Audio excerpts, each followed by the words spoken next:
intensifies into a crazed swarm rushing to the docks. A girl trips and falls. I scream. The muscle of the crowd compresses, lifts me off my feet. No choice but to board the ferry. 3 days in my hotel room, I lie in bed and drink cheap beer, watch Jackie Chan movies on TV, decompressing from my job in Japan and worrying about the girl. Men in gray suits talk on boxy cell phones while laborers on flimsy scaffolds risk their lives for pay. Tea and rice served on pavement in dirty cups a block away from $5,000 steakhouses. Inside this cocktail of money and danger, everyone speaks about the coming handover, the end of British rule. The narrow beach is mucky and cold, but the lights on the dhows at night glitter in choppy water, and at the top of the tram, the high and windy hill gathers mist into ghosts. Perhaps the mist ghosts guided me to the tiny shop with painted scrolls. I buy one in the Sung style. 5 people look across a clouded gulf to admire a steep waterfall. I think the man in pink robes could be Li Po. 30 years later, the poet is still in my room, and I am still on their precipice in deep fog. The next poem is a travel poem, which is very biographical. Alone in Paris Twice. There is a line here in French, c'est du fromage touristique, which means this is tourist cheese. So you'll know it when you come across it. My solo December, living on onion soup in the Musée d'Orsay. Constantly cold, I drew sketches in a blank book. Years later, with a man, I felt fettered, in line at the Louvre while he fussed with maps. Though acrophobic, I followed his spiral up 387 stone steps to the top of Notre Dame. I broke down, shaking, embarrassing him. The boat tour leveled us. Someone complained, c'est du fromage touristique. I laughed. To be in Paris, but not in Paris, on the Seine, drifting under bridge after bridge, lights reflected in river dapple, and in my glass of wine. He didn't understand that I could ride this river forever. He couldn't wait to get off. And my last poem, which is rooted in Japan, is Ginkgo. The sun ignites small yellow leaves, little fans fluttering, covering the sidewalk up the steep hill. In Japan, ginkgo means bank, not a bank of trees, but paper backed by silver and gold. I was never more alone than in Japan. I carried a pad of red ink to stamp my name and deposit my paycheck. What is money without friends who could understand me? But I had friends, sparrows on my laundry line, an enormous wasp that zoomed around me when I stepped outside, my red bicycle with no gears, wild hydrangeas, white radishes, a snail on my balcony. Hi, Isa. The billboard every morning in English. Think tomorrow. Making it okay not to think today. To watch ginkgo leaves quiver is enough. The path is golden. Mahalo.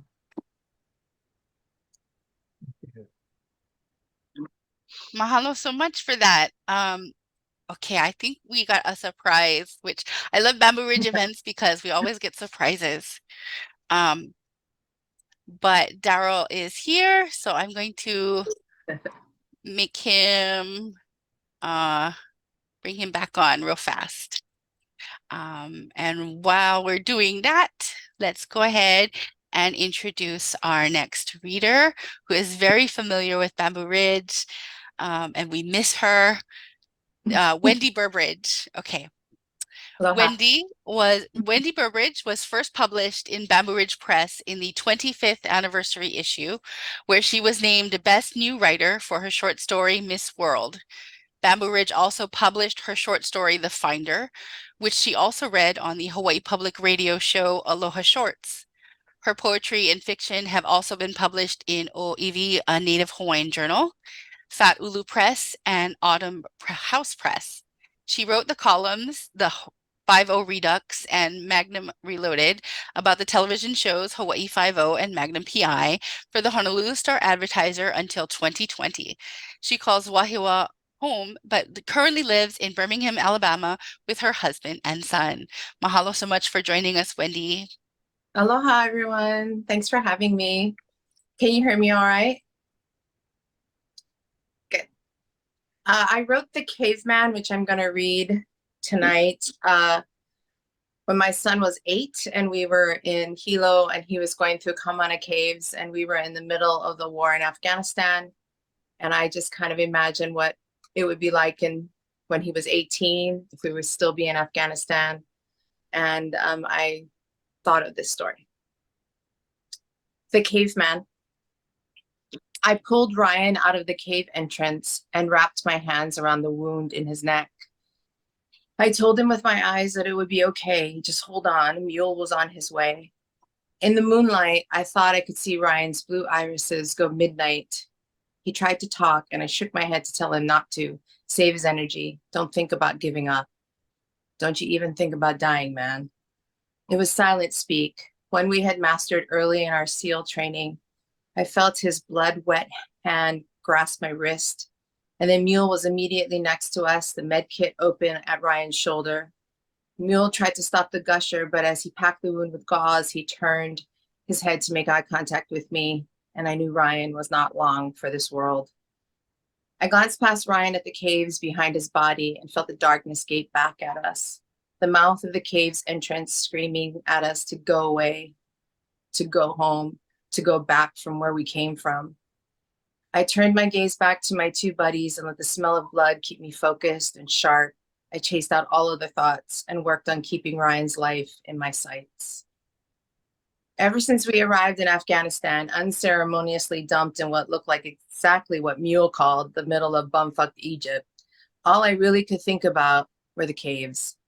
The red rocks that butterflied out into Gothic-style arches in the Afghani caves were so different from the ones I explored as a kid growing up in Hawaii. During Christmas break, Mom and Pop would take me to visit my mom's sister, Aunt Elizabeth, and her husband, Uncle Joel, who lived directly over Kaumana Caves in Hilo. The Kaumana Caves were dark lava tubes left behind by Madame Pele, the Hawaiian goddess of fire. She was a jealous god, and the legends Pop told were endless, filled with hidden bones and sacred resting places. Even in the black Afghani night, I could see the same black and gray speckled walls of the caves I had known since I was a boy. I tried to push the image of the lava tubes out of my mind as I came to the content. In the dusty haze of the late evening, it was sometimes difficult to find my way in the makeshift base camp set up only a few weeks before. I walked 10 paces and was inside before I could have been spotted by anyone. Dropping my helmet next to the rest of my gear, I sat in front of a darkened laptop and moved the mouse to power it on. As the screen flickered, I thought about sending a quick email to Pop as I remembered the first time he took me through the lava tubes at Volcanoes National Park. Mom never liked going down into the caves. Too dark, too slippery, too dangerous, she said. Pop and I would leave her topside and spend hours investigating the dark with only one flashlight and a cheap disposable camera. I remember taking picture after picture of what looked like black ropes of lava cake batter dripping onto a red earth floor. My pudgy 7-year-old hand looked like a white starfish against an inky bed of coral. As I tried to shake my memory out of my mind, I looked down at my hand on the gray mouse and wondered if my 7-year-old self would have imagined the kind of caves we would be exploring 20 years later. Outside the tent, I heard someone call me. "Trog, get out of here, will ya?" We'll never get a connection now. Screw it. Let's get some Z's, man. I looked at my watch. It was 2100, time for a buddy check. My friend and fellow lieutenant, Mark Mueller, SEAL call sign Mule, stepped into the tent and looked at me in the blue-gray light from the monitor. He was a brute of a man from Kansas, his Jayhawk tattoo bold on his right forearm. Mule was my best friend. I owed him 2 lives and a sister if I had one. We had not spoken since we returned to base camp. Mule had gone to shower and I'd head to the comm tent. I should have gone to shower too, I thought to myself. I was covered in sand and dirt and Ryan's blood. I nodded at Mule's, not speaking, knowing he was right. I shut down the computer. Sure, man, let's hit the rack, I said. Not this moment when I knew his, I was done for the night and I didn't want to think about Ryan. Not this moment when I knew his body was lying in a morgue in Kabul waiting to go home. Mule didn't answer as he waited for me. I picked up my M4 and my helmet, and Mule and I headed out into the camp. Maybe after some sleep, I could send a decent email to his mom, let her know his SEAL brothers were there for her, for whatever, whenever. Mule was quiet. He kicked small stones as we walked across the base to our makeshift rack. I knew we were both thinking about Ryan. Mule had taken it the hardest after we put him on the chopper to Kabul. Hey, Trog. What, Mule? You remember Mrs. Ryan's shitty cookies, he said, not looking at me. Yeah, man, I remember those god-awful cookies. Chocolate chip rocks, more like it. I laughed. Then we were silent, thinking about all the shit we gave Ryan for his mother's attempt at cooking. His mother lovingly sent her son a care package every week during buds, and we nearly broke all of our teeth trying her cookies. Our mothers and wives sent care packages, and we all shared, devouring anything from home. Brian got the most grief about his care packages because they were always filled with terrible cookies. But we ate them, and she kept sending them, and we were always grudgingly grateful. I guess it's like your mom sending that fish that smelled like your gym socks, Mule said. I knew he would have eaten all my dried cuttlefish if I had let him. I laughed. Mule, you tell that shit comment to my mom's face the next time you see her. I dare you, I said, chuckling. I wanted him to stop thinking about Ryan. I knew it bugged him, and he didn't want to talk about it. He didn't respond to my dare. I heard the exhaustion in his voice as he spoke. Jesus, Kaholo. Mule paused. Ryan was a good guy. I nodded. When we were serious, we often dropped the SEAL nicknames and used the names our mothers gave us. Only Mule knew my real first name, and he was the only one who said it right. For a Kansas boy, his Hawaiian was pretty good. But I knew what he didn't want to say, that he was glad it hadn't been one of us. When we got to our tent, Mule sat on his cot on the left side, his gear stacked in ready order, unlike my own. I flipped on my diode light and sat on the thin blanket I had draped over my makeshift cot. I dumped my helmet into my pack and I lay my M4 across my knees to clean. Nothing was worse than sand and a weapon. I needed to be ready to go, ready to move at any time. Mule, I said. He was lying on the cot, not doing anything. His weapon was already cleaned, his radio checked. New MREs were in his pack. Mule was always ready. Shoot, communicate, and move. That was our motto, not to whine like a baby. I continued to speak into the darkness. He was gone before we got to him. You know that, don't you? I said as easily as I could to my large friend.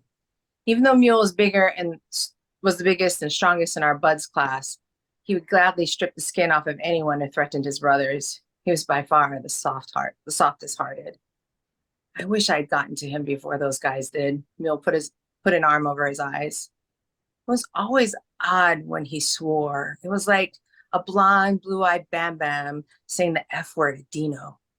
Me too, Mark. Me too. I listened to the wind whip against the tent. I knew that the sun would be up soon and the mission would continue without Ryan.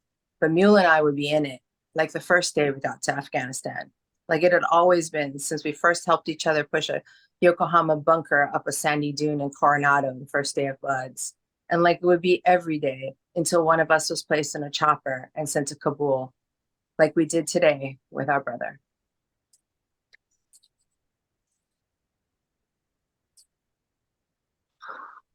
Thank you.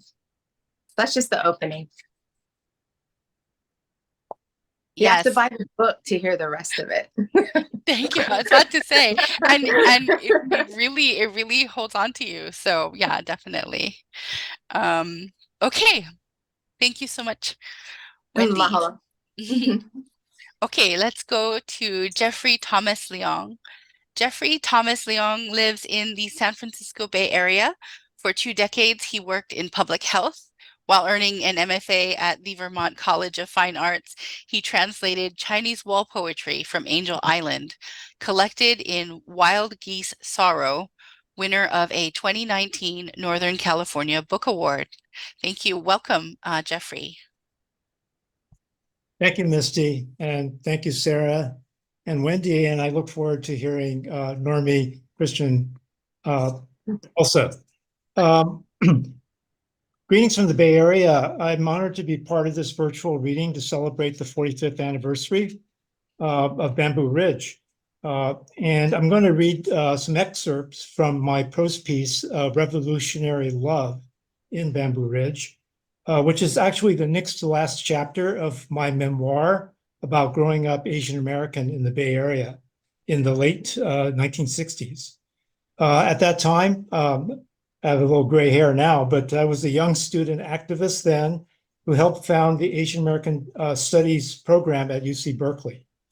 In January 1971, I came to Honolulu to speak at UH Manoa about organizing in San Francisco, Chinatown. It was a conference that was part of the Ethnic Studies program starting at UH Manoa. At that time, I lived in a political collective in Kaimuki, and I got involved in local politics while trying to decide what I was going to do at 19 years old, at 21 years old, after graduating college. Members of the collective would go on to be part of the Save Kalama Valley protests, which were an early part of the Hawaiian sovereignty movement. I was also personally in transition with my first girlfriend from college. And so during my stay, I made a lot of new friends. But for me, I think one thing I gained as a mainland Asian American was I learned the love and respect for the land, or aloha aina, being in Hawaii, and it helped me decide what I wanted to do with my future. So now I'm going to read you a couple of excerpts. On a cool, damp morning, the second Thursday of January, I boarded a United Airlines Boeing 747 with Emilio de Guzman and flew from San Francisco to Honolulu. I told myself that I was here in Hawaii to see if I could live and contribute to the movement in a new environment.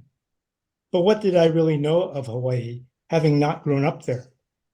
Life in the collective was fairly serious, amongst the mostly young descendants of Japanese plantation workers and a few Chinese also. There were some native Hawaiians affiliated with the house, but they lived outside. Inside the rooms, we were paired, same gender, though the house itself was co-ed. They'd study ideological theory from Chairman Mao's Little Red Book during morning, afternoon, and evening sessions. As a house guest, I did not participate in those study sessions and was on a kind of trial run for membership, depending on my long-term plans for staying in Hawaii. But for me, after just graduating from college, deeper questions began to occupy my thoughts. What would I do with my life? Did I want to marry and start a family, go back to school and learn a skill or profession to serve the people?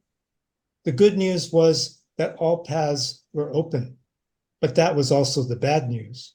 I'd have to make choices. And later on in the story, another excerpt. "Hey, brah, you like Go KGs?" Wayne offered. "What's that?" I said, my accent attuning to the local pidgin and soon to be subsumed in its melodious tones. "You'll like it. It's the kind grinds," he said. We jumped into his car, drove down the main drag Waialae up towards the university and into Kuhio Grill's cool air conditioning. A couple of beefy-looking officers at the HPD were sitting at the bar. The cafe restaurant was a favorite of students looking for cheap eats. Sandra, our waitress, knew Wayne and motioned us to a corner table in the back. The usual, she asked Wayne, and then brought out 5 bottles of Primo and a plate of tender beef stir-fried with pineapple chunks and green pepper. Great, I thought, but there was something missing. Where's the rice? I wondered out loud. There was an eruption of laughter around the table. Hey, no rice, brah. This is the poo-poos. Come with the beer, said Koji with a big fat smile. I discovered free food by bars to encourage longer stays and bigger tabs. I think I'm going to like it here, I thought, especially after the delicious miso butterfish came, the ahi sashimi, yakitori, nigiri sushi, and taco poke too, primed, of course, with more primos and topped with one big tip. And then later on in the story, I went with the group to hang out on the windward side of the island. Once I went with the gang out to Waimanalo County Park on the windward side, just south of Kaneohe, and we swam, picnicked, and played football on the white, wide, sandy beach. The pull of the current is stronger on that side of the island, and as a mediocre swimmer, I had to be careful. The surf was the out-of-bounds line, but the trick was to time your passes when the water was receding and then curl back around towards the end zone. It was a kind of cheating, but when the wave changed its mind and you got hammered by a crest of falling white water, everyone laughed and piled on top of you. It seemed that the object of the game was not to win with the highest score, but simply to get wet, loud, and loose. It was pretty cool. My pale Chinese skin darkened after a month in the sun, and my pigeon was almost the kind. Shopkeepers kept asking what high school I attended, and everyone spoke to me in the local dialect. As an Asian American, it was very easy to slip into local culture. So much of it derived from the earlier Asian agricultural workers, but mixed in with Hawaiian, Portuguese, and other influences. And with all of the intermarrying, the Hapahaulis, the Parpaques, Mrs. Chings, who were also of ancient Hawaiian heritage, it felt like my San Jose multicultural roots, except with more interracial blending. I couldn't help but like it. But what separated me from my welcoming hosts were little things. They knew which rock upon which you should cast out into the surf at Eva Beach to catch the biggest ocean perch. The mountain lane on Tantalus, where you could smoke pakalolo and dance naked in a tropical downpour. Which high school bad boy cousin Jason went to that threw him out after his father died. Hawaii was their present and their future, their home. So what was home for me, I wondered? Home was bigger than a physical everyday, and its roots ran backwards and deep. It was not only where you kissed your first lover, but where your parents embraced the first time, or where your grandparents had gotten married.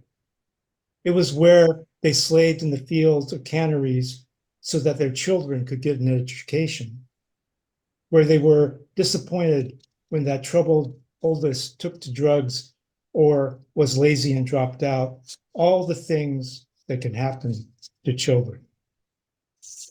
And I'll stop there. If you want to find out what happens in the rest of the story, you'll have to buy the book. Thank you very much. Excellent. That's awesome. So wonderful. Thank you so much, Jeffrey. Sometimes I think that if I could pick a time and a place to go back, and sort of not affect history and just be like a fly on the wall everywhere, omniscient, it would be that time. So I hear such great stories. I'm sad I missed it, Daryl.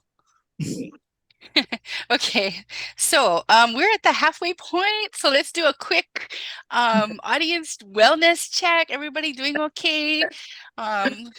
Put up your shakas, your hearts, your happy faces. Tell me you want more. All right. Yes, I love it. I love it. Okay. Next, we have Christian Hanz Lozada. And Christian Hans Lozada authored the poetry collection He's a Color Until He's Not, published in 2023, and co-authored Leave with More Than You Came With in 2019.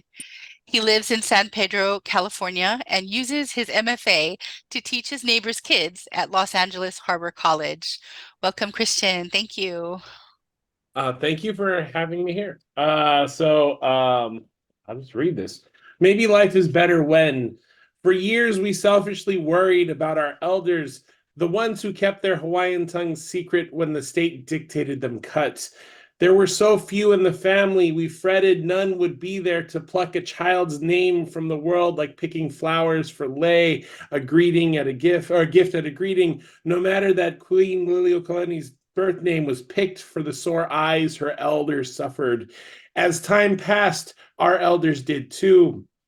And we joked about blindingly stroking alphabetical lists of Hawaiian baby names or going full Filipino and selecting one based on joyful pops across taste buds, words without context and removed from meaning other than being unique and just foreign enough for future butcherings. Sorry. Maybe our child won't have a Hawaiian name, we consoled ourselves. Papa didn't, and he was the doorway to culture by blood and knowledge. Maybe Hawaiianness isn't in a name, but in the blood and the heart. And maybe we don't have enough of either to have a child. And maybe we could have named him Kavika because that sounds so much better than simply David. And I never talked to my cousin David anyway because he's an asshole. And maybe life is better when you cut out the parts of you you think are important. And maybe life is better childless. And this next one, I was so happy seeing this posted on Instagram and Facebook. This next poem, because this moment in my life actually moved me in ways that it shouldn't have. So home feels like the buffet across the walkway, or the buffet booth across the walkway, filled with dark brown skin, curly hair, and far more tattoos than vinyl seats. 3 Polynesian cousins bicker about me between mouthfuls of overly sweet Chinese. I seen him at Uncle's last week. Which uncle? Junior's. Which junior? They all laugh. You're right, I seen him there too. Stupid, you don't even know which uncle, but I seen him. The 3 of them get up for more buffet, come back 2 plates each, one a mix of bland grease and meat, one a mountain of crab legs. 3 mountains make a range. We make eye contact. I flick my head up, straight out the 90s nonverbal, what up? One of the cousins returns it. He's seen us. Yeah, just now, stupid. I smiled, never feeling comfortable in my skin, too big to be Filipino, too brown to be white, always a shock to my own groups, always having to chant my lineage as a greeting, never that dude from an uncle's party, but here at a Chinese buffet with Samoan cousins I've never seen before, I have a place to belong. I don't need to prove it except to me. Oh, that's awesome. So good. So good. And then this last one is called Boiling on the Fire.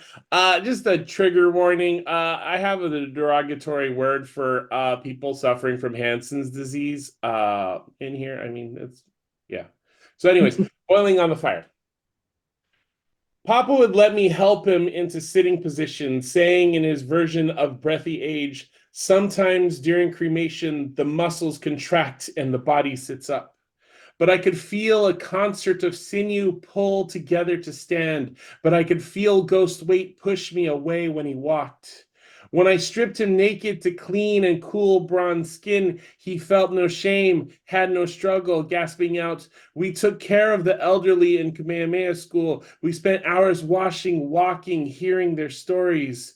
But when I dressed him, he'd say, whoever said these were the golden years was full of shit. When I took soiled sheets and clothes to wash, his voice filled out his body, thick and whole. He was a young man again, tiger-striped from belt beatings, but always mending the broken. Boil them, he'd boom. Leave the sheets boiling on the fire when your cousin Kamaka goes home to Molokai with the other lepers. Thank you very much, everybody. Awesome. That was so good. Christian, you no need to apologize for your words.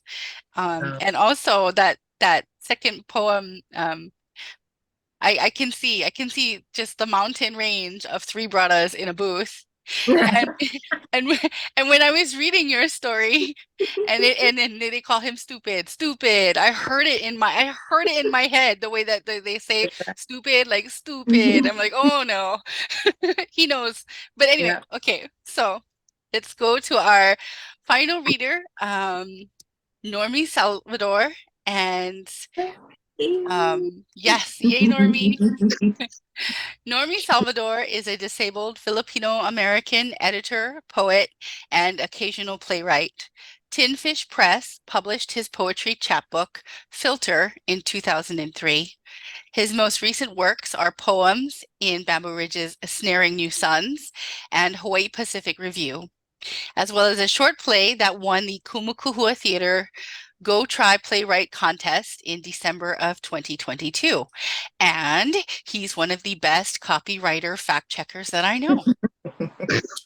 So thank you so much, Normie. Thank you, Normie. Thank you. Okay. So the poems, I just want to preface because some people might be wondering what's Secondhand Aloha 1. It was originally a poem called Secondhand Aloha Shirts, and that was the first one, and it didn't make the cut. So these are the other two that come after it. They're all based on stuff I find at thrift stores. Okay, Secondhand Aloha, Kukui Nuts. My secret, thrift store? No, I'm not going to tell you which one. Find your own.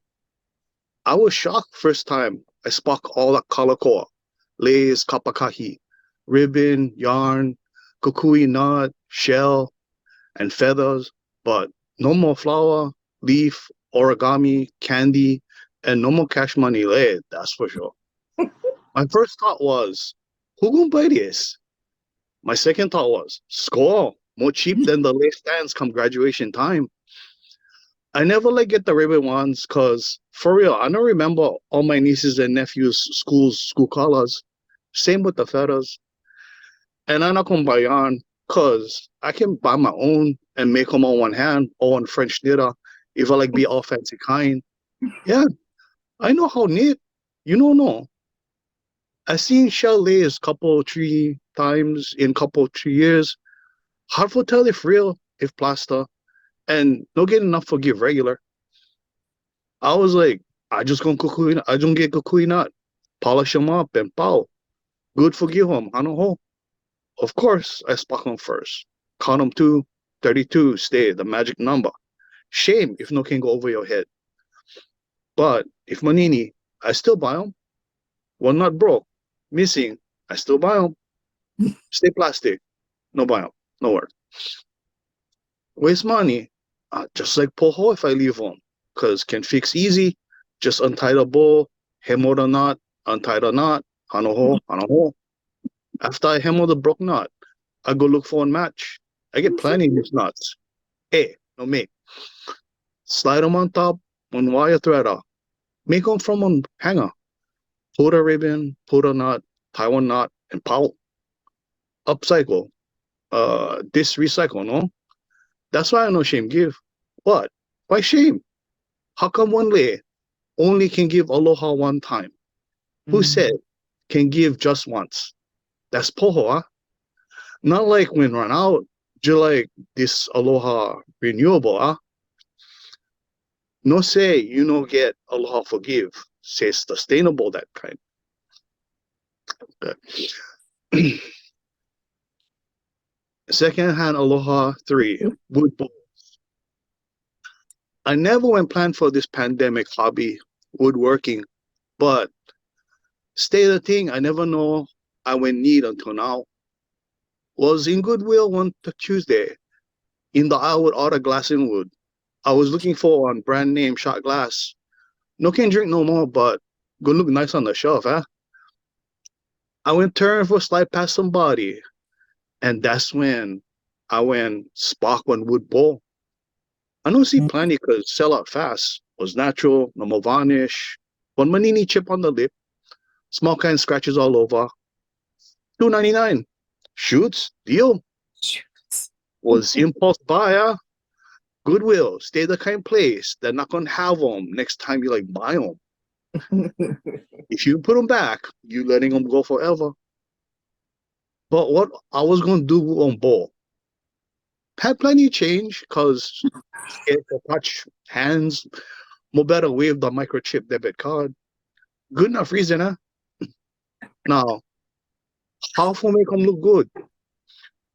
I remember a little bit from high school, shop class, when we would make one wood and puzzle cube, and a little bit from watching my dad. Bruh, I never know what I was doing. I would surf the web, read here, read there, watch YouTube tutorials, and I would make myself one informed amateur. What? You thought I was gonna say I want expert now? You was, huh? Lowe's, for real, one-stop shop. Sandpaper, wet and dry, mineral oil, beeswax. I never wore a mask first time I went sand. No good coughing the pandemic. No can say I forgot for wear a mask, not akamai. But we learn for sand from splinter to powder, till no can feel the grain, till smooth wood that dry, thirsty for mineral oil. That real beeswax attracts bees, and that after that one time, I know I stay allergic.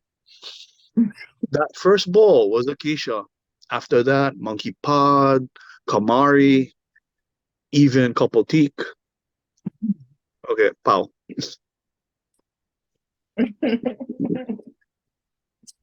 That's awesome. Wow, way to end it. Normie, close us out. But okay, I think the real question is, can you actually French knit? The world wants to know. Yeah. You gonna show him? You gonna show us? French Alright. knitter, Oh, he can. yarn lace. Oh.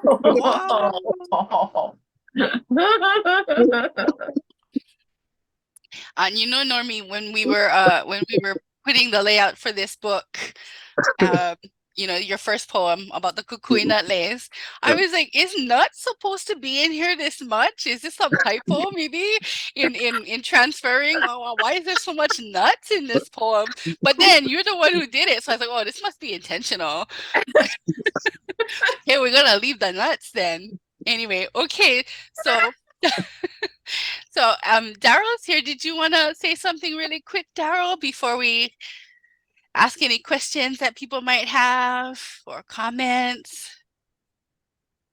I think this has been one of the best readings I've ever been to, and I'm very happy to have a place in this. This is just great, I mean, we laughed, we were astonished, all kinds of stuff. It's the energy that's going around here. I'm just really grateful. I think it's so great to hear the authors read their own work, because the way we decide is we get the submissions, and we don't get to hear it, and when you hear it, it's really, I think, brings another dimension to the work. So thank you, guys. Absolutely.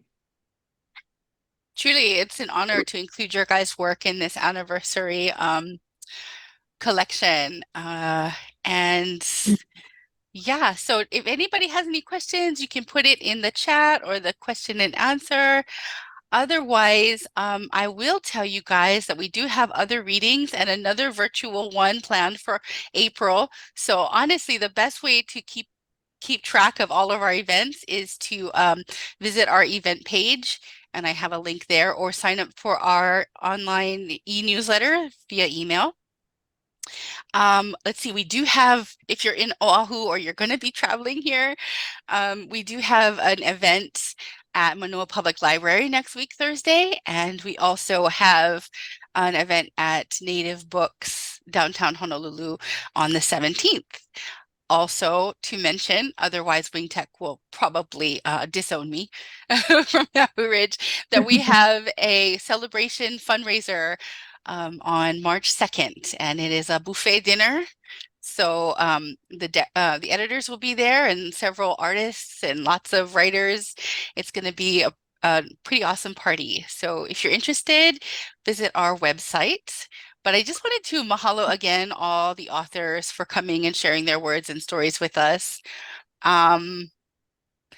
Also, again, another reason why you should follow us on social media or sign up for our newsletter is because I'm giving you guys the scoop now. We're going to be open for submissions for our next issue, which is going to be published in 2025, and that will be open March 1st. So yeah, polish up those, poems about nuts and stuff like that, and send them in. And that's it. Mahalo to you all again. I really appreciate you staying with us this evening. I've gone ahead and put some more links in there about how you can support Bamboo Ridge and get us to the next 50 years, or the next 50, or the next 50 years, that too. And yeah, do the writers want to say anything else and talk story?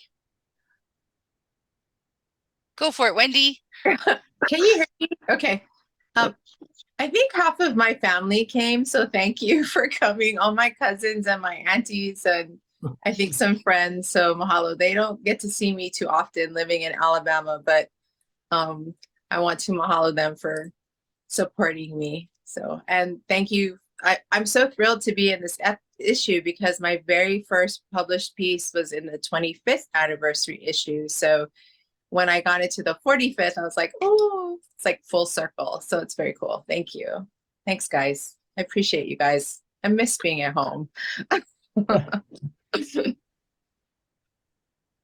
And like go ahead. Wendie, I'd like to thank people who are familiar with my work for joining today. And one thing I do want to say is, to Daryl and the gang that originally started Bamboo Ridge, it's such a rich journal through all the years, and the eclectic and the points of view and all the different tones and stories have been wonderful to me. I had my poetry mostly accepted through the years. So you took a prose piece this time, and I was kind of shocked. But it's just a testament to how diverse and how wonderful Bamboo Ridge is. So another 50 years. Amen. Yeah, absolutely. Awesome. Thank you so much for sharing, everybody. We hope you enjoyed it. When you leave the webinar, a short survey will pop up. If you have a moment, please fill it out, as it helps us with our grants and our community programming like this one. Okay, I guess that's it, everyone. Ahui ho. I have to say sorry, Sara. I started the recording right when you were in the middle of your poem. And so, if you want a Hamajang webinar, then you get me to host it. So You're great, Misty. Thank but you. you guys were all wonderful. Thank you. I enjoyed this I feel so full from your words. Right. So bye, everyone. Thank you. Bye. Mahalo. Thank Mahalo. you. Aloha.